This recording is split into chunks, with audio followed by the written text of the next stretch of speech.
morning sun was bright over Phoenix, Arizona. 8 million people started their day like any other day. They drank coffee, drove to work, and sent their kids to school. No one knew that this would be the last normal day on Earth. Captain Jake Morrison was at Luke Air Base just outside the city. He was checking his fighter jet when the first alarm sounded. The radar screens showed something impossible. Huge objects were coming down from space. They were bigger than anything humans had ever built. "Sir, we have multiple contacts," said Lieutenant Kate Sullivan. She was Jake's best pilot. Her voice was calm, but her hands shook as she pointed at the screen. "They're massive. Each one is the size of a city." Jake stared at the radar display. 5 enormous ships were dropping through Earth's atmosphere. They moved slowly, like they had all the time in the world. The ships were dark and strange.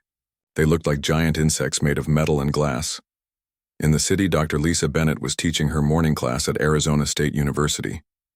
She was a scientist who studied alien life, though she had never seen any real aliens. When the ground started to shake, her students looked scared. "Everyone stay calm," Lisa said, but she was not calm either. Through the classroom window, she could see something that should not exist. A ship the size of Manhattan was floating above downtown Phoenix. It blocked out the sun. The alien ship was beautiful and terrible. Its surface was smooth and dark, like black water. Strange lights moved across it in patterns that hurt to look at. Lisa had studied space for 20 years, but nothing had prepared her for this. At the same time, Amy Rodriguez was in the city's emergency center. She was in charge of keeping Phoenix safe during disasters. But this was not like any disaster she had trained for. Her radio was full of panicked voices from all over the city. "We're seeing impossible energy readings," one voice said. "The air itself is changing. People are starting to feel strange." Amy looked out the window and saw people in the street. They were all looking up at the giant ship above them. Some were taking pictures with their phones. Others were running. Most just stood there, too shocked to move. The aliens did not speak to humans. They did not ask for surrender. They simply began their work. Beams of blue light came down from the ships. Where the light touched, everything changed. Cars stopped working. People could not move. It was like the whole city was frozen in time. But people were still awake. They could see and think, but their bodies would not obey them. Jake Morrison was in his fighter jet when the blue light hit the airbase. He felt his muscles stop working.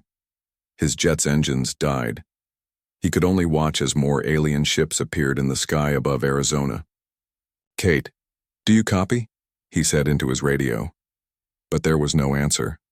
The radio was dead. Everything electronic had stopped working.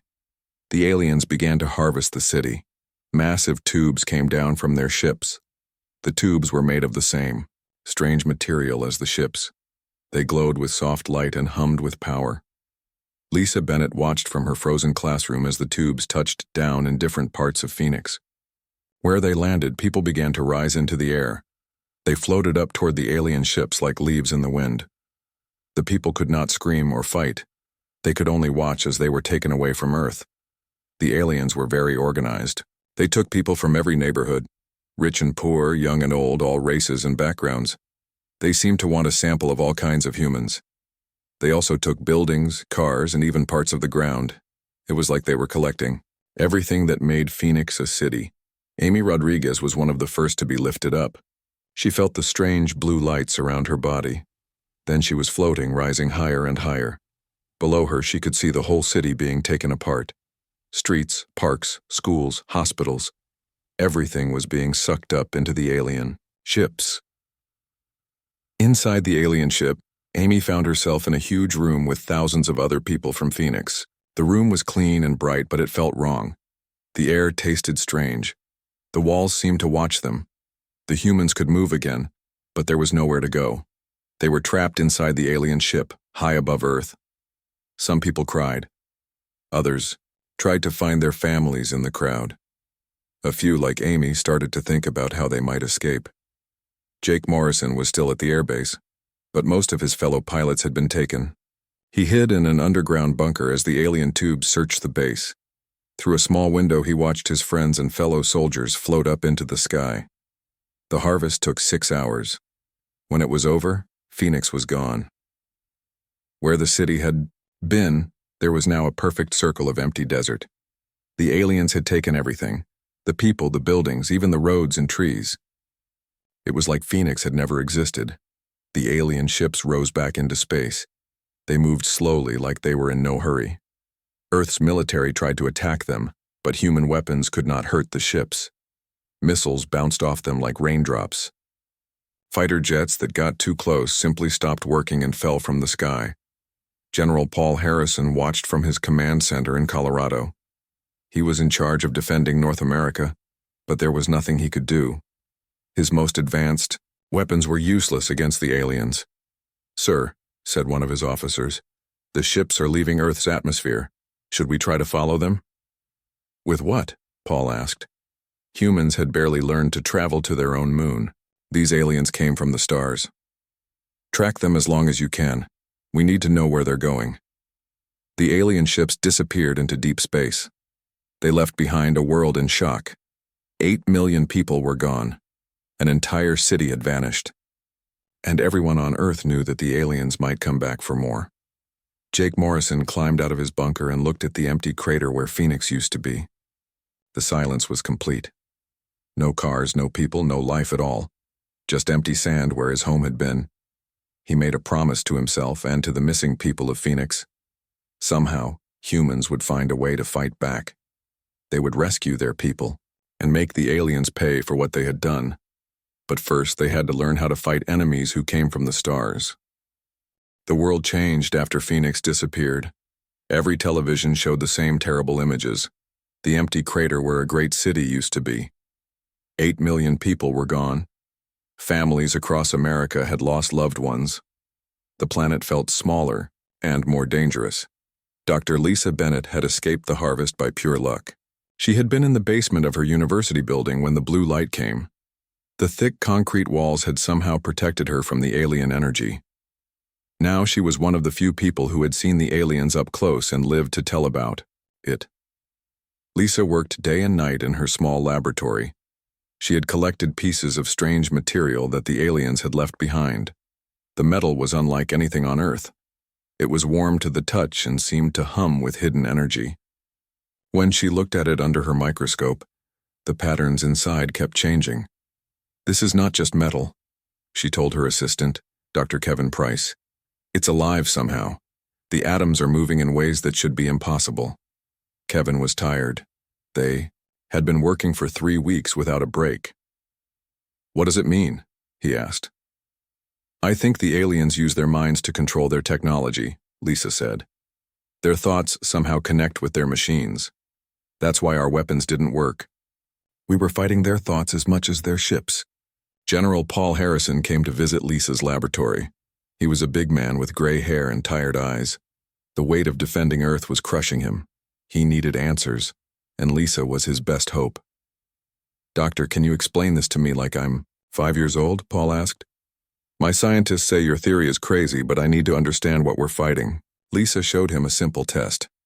She had learned to touch the alien material with her mind focused in a special way. When she concentrated very hard and thought about the metal changing shape, it actually moved. "The aliens think differently than we do," she explained. "They share thoughts like we share words. Their whole society works together like one big mind. Their machines respond to these shared thoughts." Paul watched the metal bend and twist as Lisa concentrated on it. "So you're saying their technology is alive?" "Not alive exactly, but connected to living minds. The problem is that human minds work differently. We think individual thoughts. We don't naturally share our thinking like they do." Jake Morrison had been transferred to a secret base in Nevada. He spent his days training with new equipment that scientists were trying to build from alien materials. The work was frustrating. Human pilots could barely make the alien technology respond. "Focus your mind, Captain," said Dr. Simon Gray, the base's lead researcher. "Don't think about flying the ship. Think about becoming one with it." Jake sat in a chair connected to alien metal and circuits. He tried to clear his thoughts and connect with the machine. For a moment, he felt something. The metal warmed under his hands. Lights flickered on a control panel. Then his natural human thinking took over and everything went dead again. "This is impossible," Jake said. "My brain doesn't work like theirs." "That might be our advantage," Dr. Gray said. "The aliens expect minds to work in predictable ways. Human thoughts are messy and chaotic. Maybe we can use that chaos as a weapon." Meanwhile, world leaders met in emergency sessions. The President of the United States, the Prime Ministers of Europe, and leaders from every continent tried to make plans. But what plans could they make against aliens who could take entire cities? "We need to evacuate major population centers," said the British. "Prime Minister, where would we evacuate to?" asked the President of China.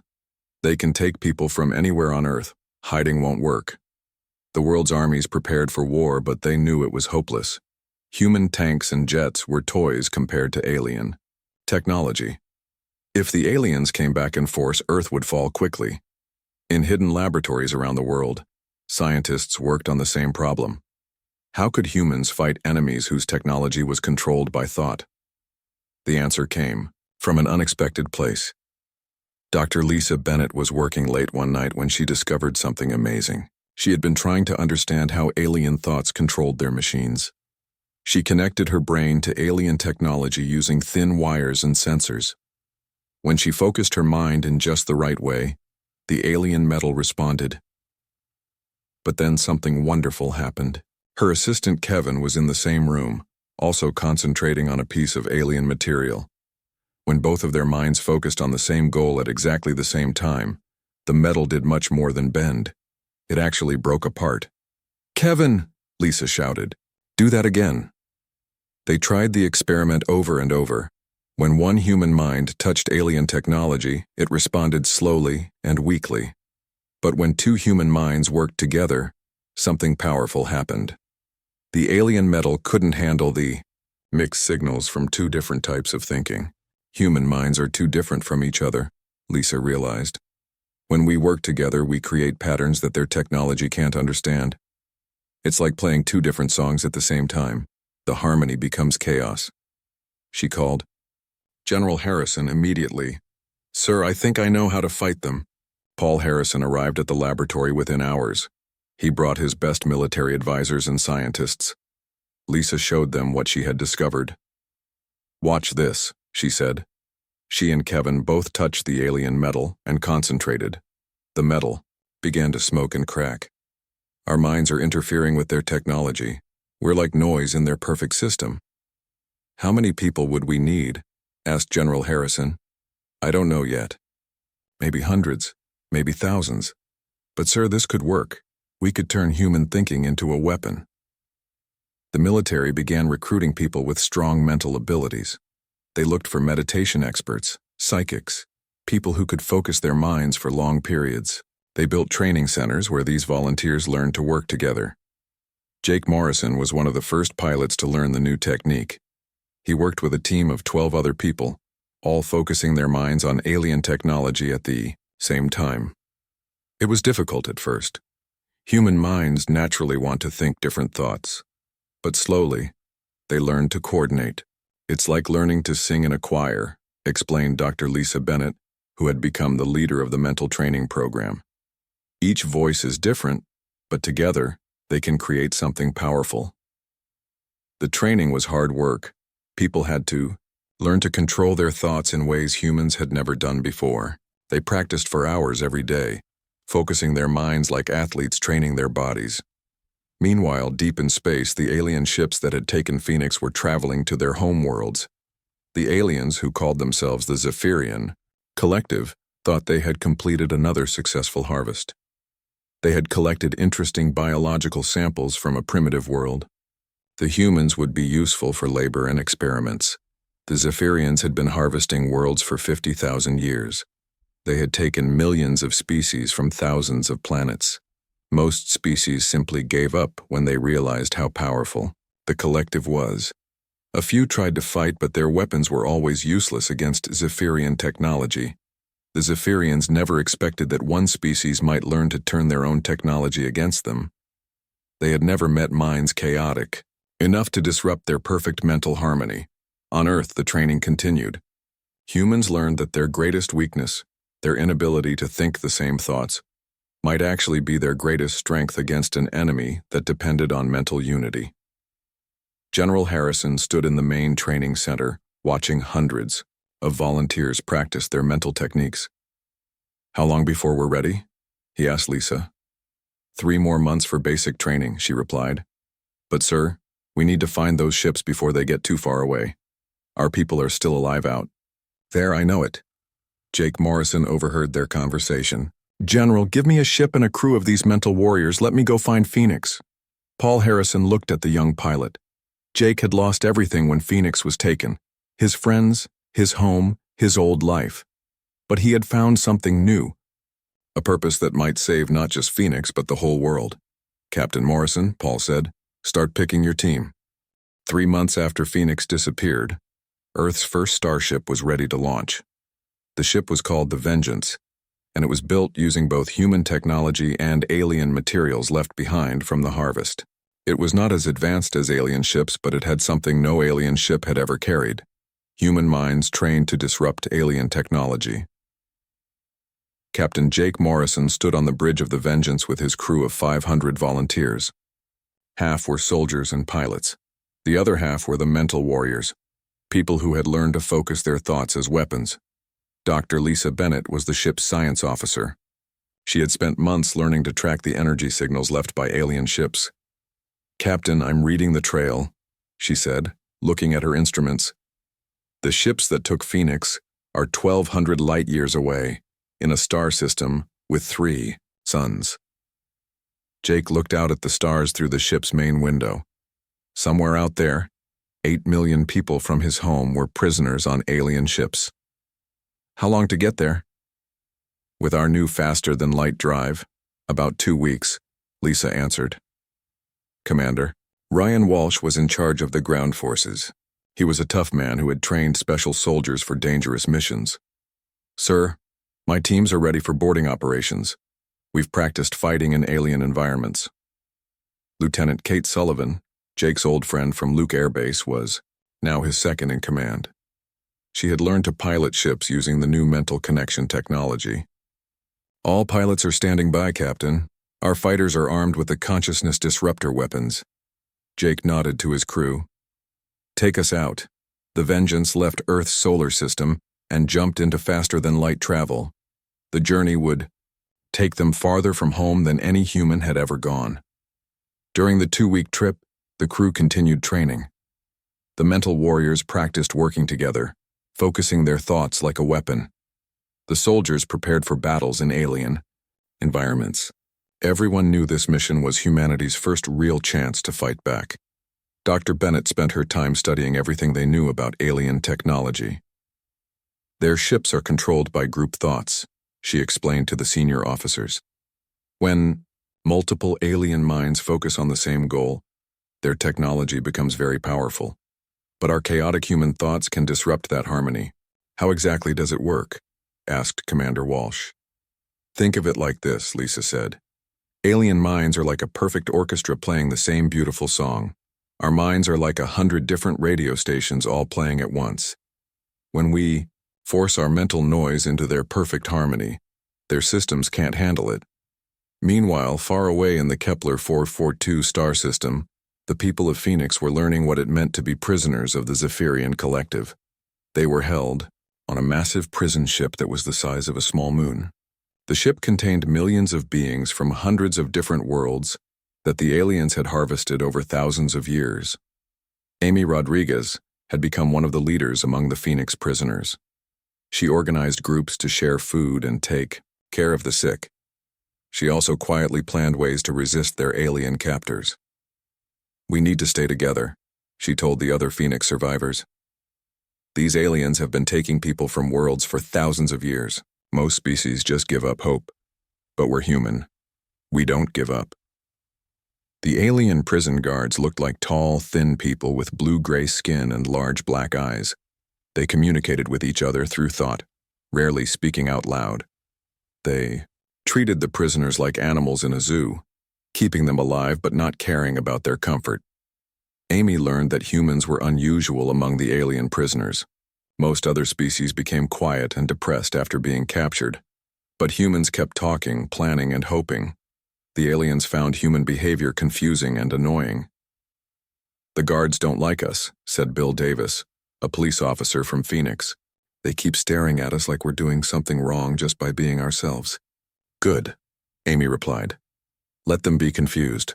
Confused enemies make mistakes." Back on the Vengeance, the crew was getting close to their destination. Dr. Bennett's sensors detected alien ships in the target star system. "Captain, I'm reading multiple Zephyrian vessels," she reported. 3 harvester ships like the ones that took Phoenix, plus 2 smaller patrol vessels. And, sir, there's something else. A massive structure in orbit around the second planet. It's artificial and huge." Jake looked at the sensor readings. The structure was the size of Earth's moon. "What is it?" "I think it's a prison facility," Lisa said. "The energy patterns match what we'd expect from a place designed to hold millions of living beings." The Vengeance moved carefully into the alien star system, trying not to be detected, but the Zephyrian patrol ships found them anyway. "Captain, 2 alien vessels are approaching," reported Kate Sullivan from the pilot station. "They're moving to intercept us." Jake made a decision that would change the war. "This is it, people. Time to see if our training works. All mental warriors to battle stations." The crew took their positions throughout the ship. In special chambers, designed to amplify their thoughts, 100 trained humans began to focus their minds on the approaching alien ships. Dr. Bennett coordinated the mental attack from the bridge. "All units focus on the lead alien ship. Imagine chaos, confusion, systems failing. Push your thoughts into their harmony."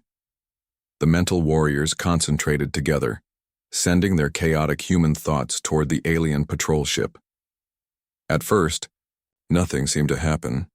Then the alien ship began to behave strangely. It slowed down, changed direction randomly, and started firing its weapons at empty space. "It's working," Lisa shouted. "Their ship's computers are getting confused by our mental interference." The second alien patrol ship tried to help the first one, but the Vengeance's mental warriors shifted their focus to it. Soon, both alien ships were spinning helplessly, their crews unable to control their own technology. Jake ordered his fighters to attack the disabled alien ships. For the first time in human history, Earth's forces won a space battle against advanced aliens. "All ships, this is Captain Morrison," Jake announced on the radio. "We just proved that humans can fight back. Now let's go rescue our people." The Vengeance approached the massive prison facility.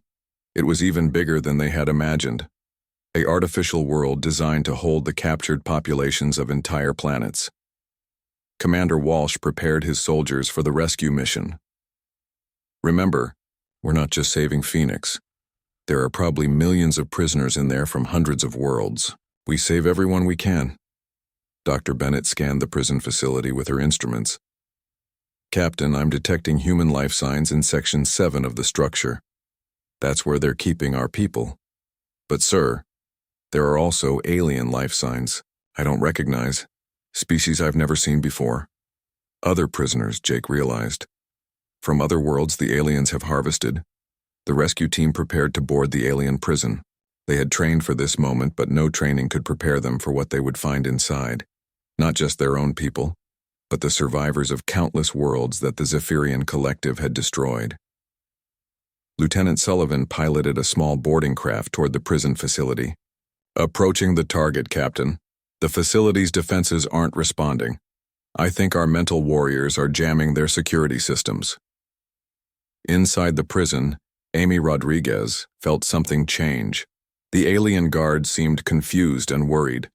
Their usual calm confidence was gone. They were speaking to each other in their strange language, and their voices sounded frightened. "Something's happening," Amy told the other prisoners. "The guards are acting different." Then the lights went out. Emergency power came on, casting everything in red light. In the distance, Amy could hear explosions and the sound of fighting. "That sounds like human weapons," said Bill Davis.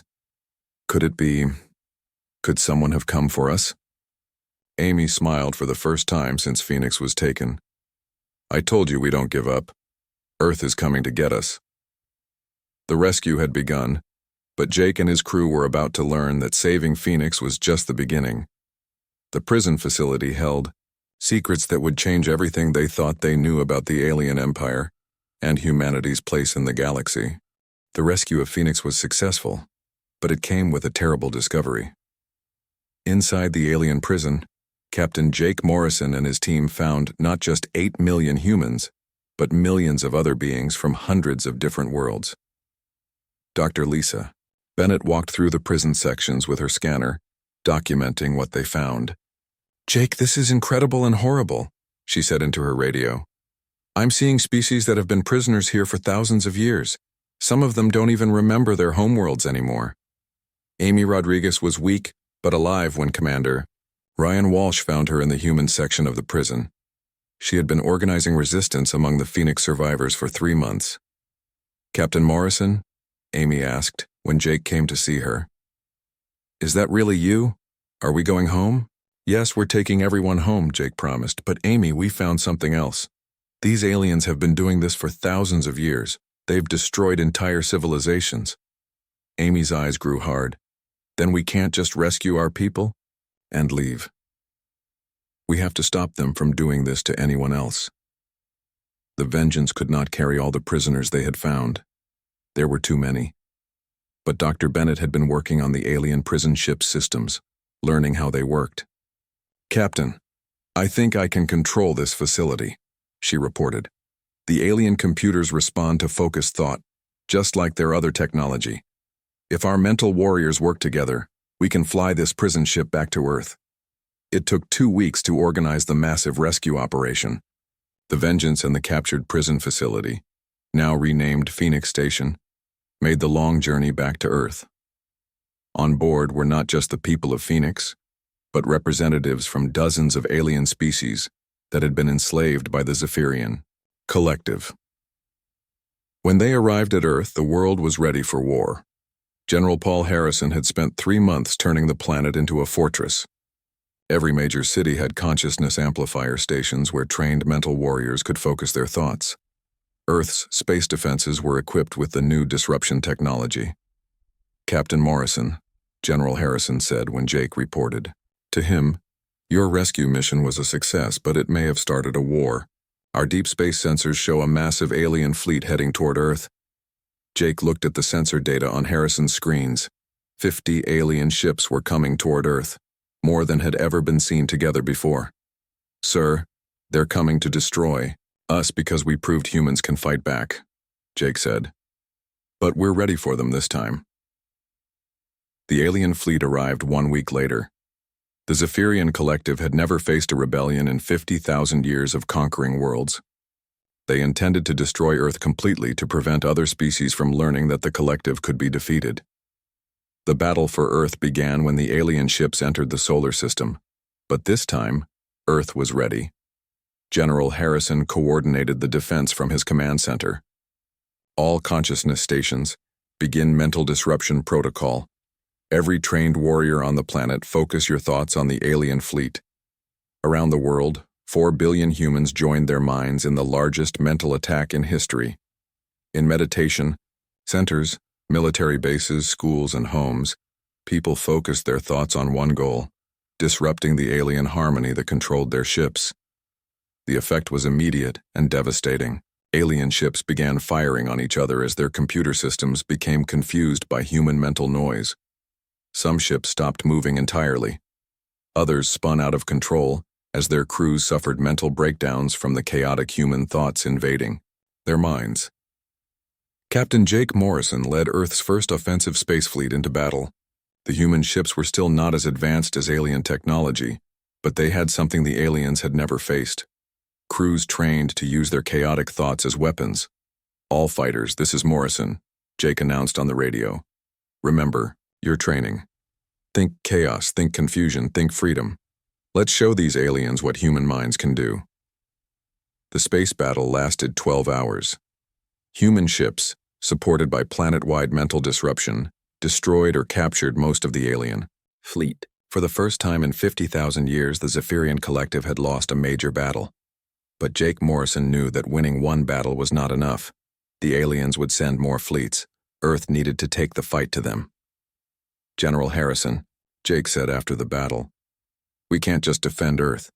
We need to attack their homeworlds and free all the species they've enslaved." General Harrison looked tired but determined. "Captain, you're right. But that means war across the entire galaxy." Dr. Lisa Bennett had been studying the alien prisoners they had captured during the battle. "General, I've learned something important. The Zephyrian Collective controls 400 star systems, but their power depends on mental unity. If we can disrupt that unity across their empire, the whole thing might collapse." Amy Rodriguez, now recovered from her imprisonment, had become Earth's representative to the freed alien species. "The species we rescued from Phoenix Station want to fight back too," she reported. "They remember their homeworlds. They want to free their people who are still enslaved." Over the next year, Earth became the center of the largest liberation campaign in galactic history.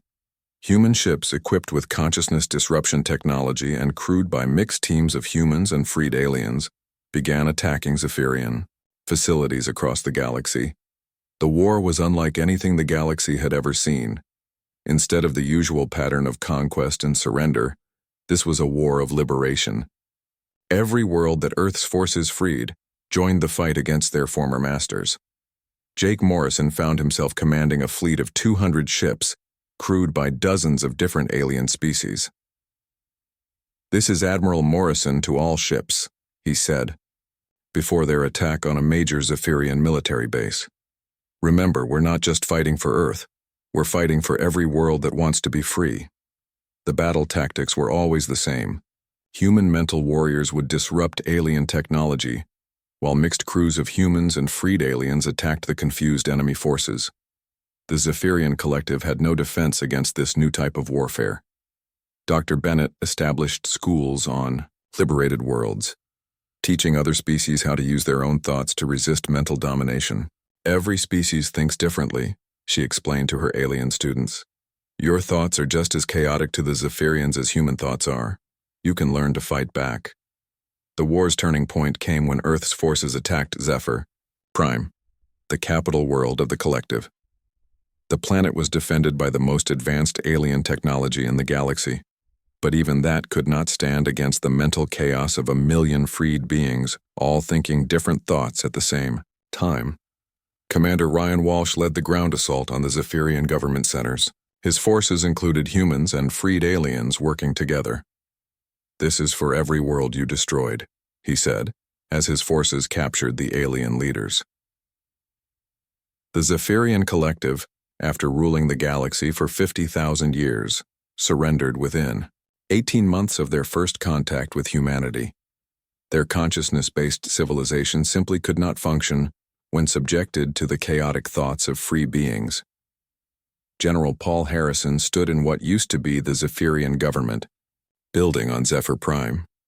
Around him, representatives from 400 liberated worlds were meeting to plan their new governments.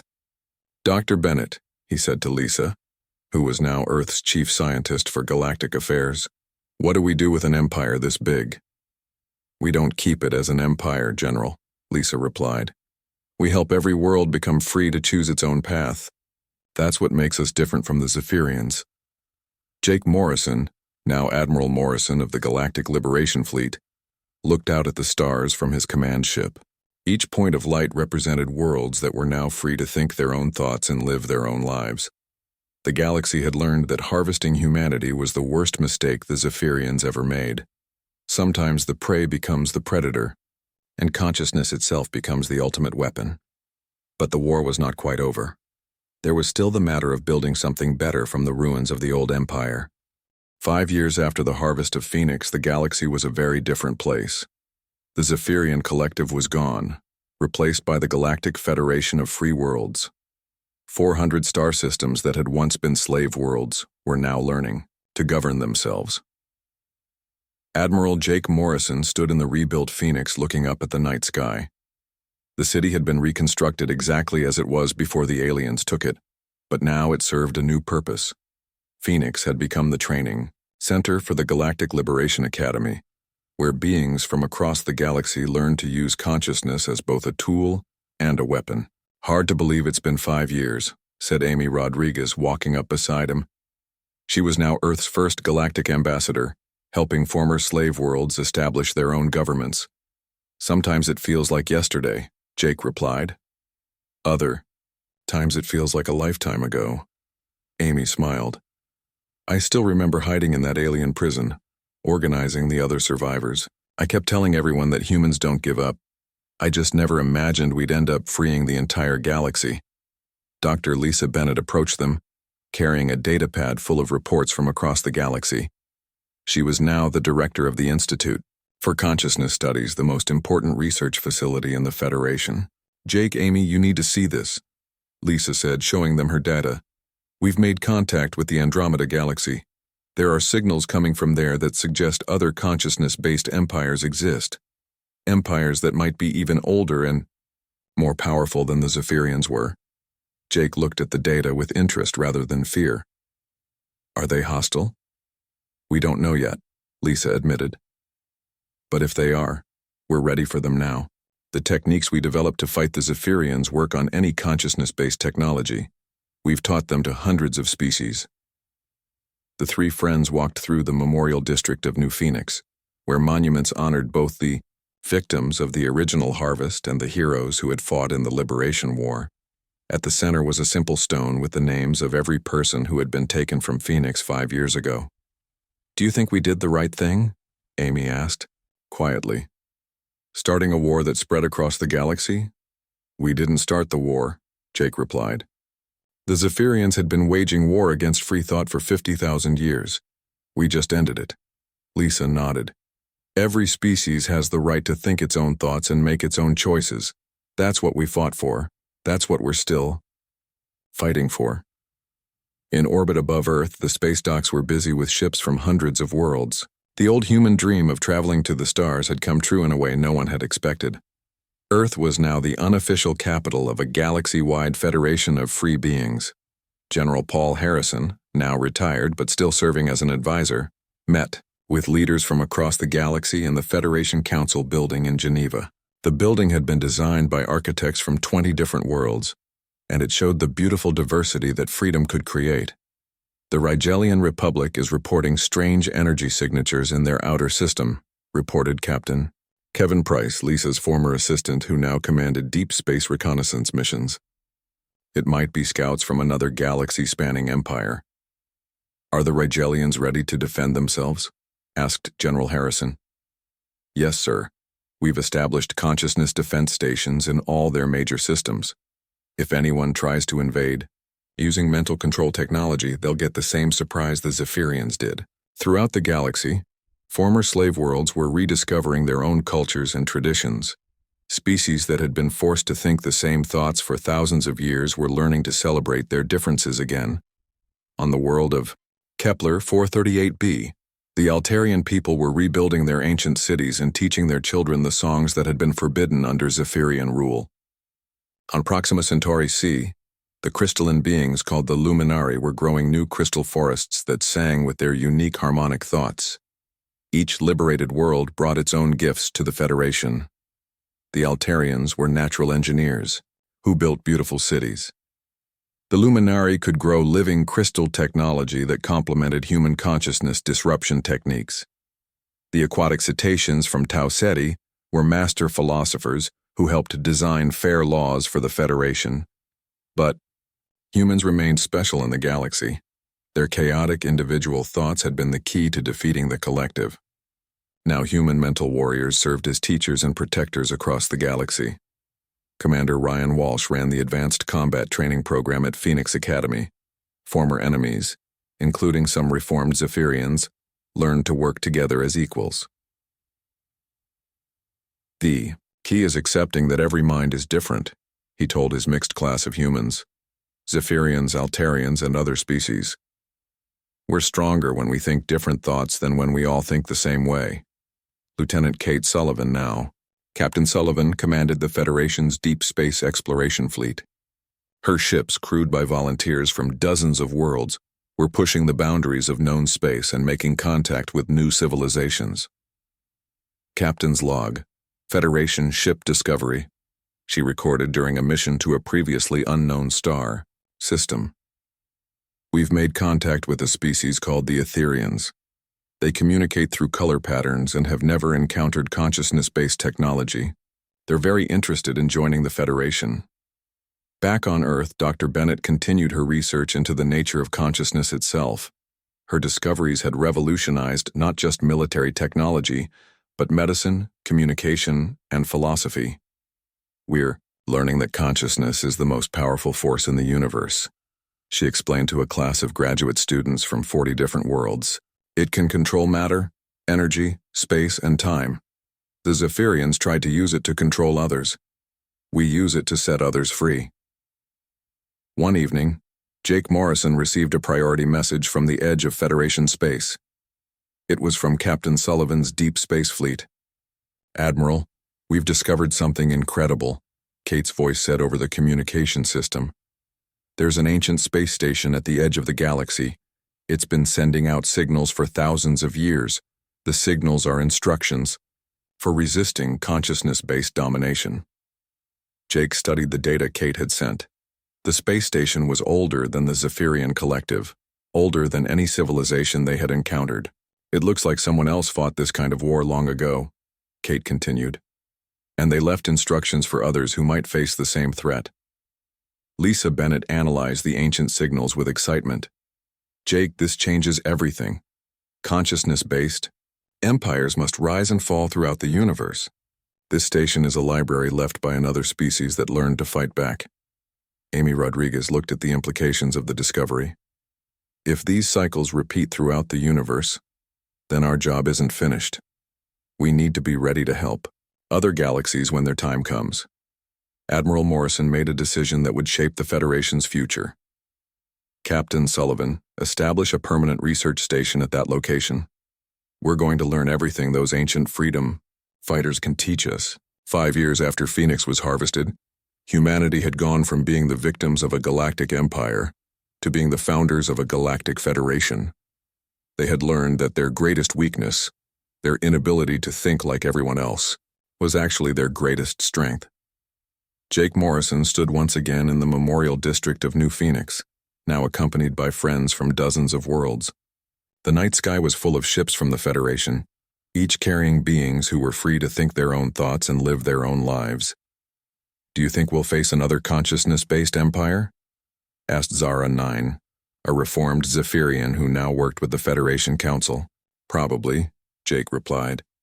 "But when we do, we'll be ready, and more importantly, we'll help them become free instead of just defeating them." Amy smiled at her diverse group of friends: humans, former Zephyrians, Altarians, Luminari, and others. "You know what the best part is? We're all thinking different thoughts right now, and that makes us stronger than any empire that demands mental unity."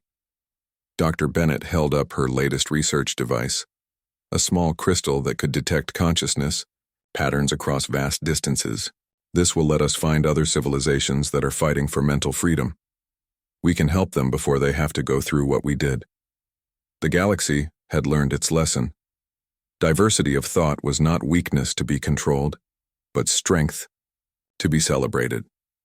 And somewhere in the vast universe, other species facing their own consciousness-based oppressors might soon receive help from an unlikely alliance of chaotic thinkers who had learned to turn their differences into victory.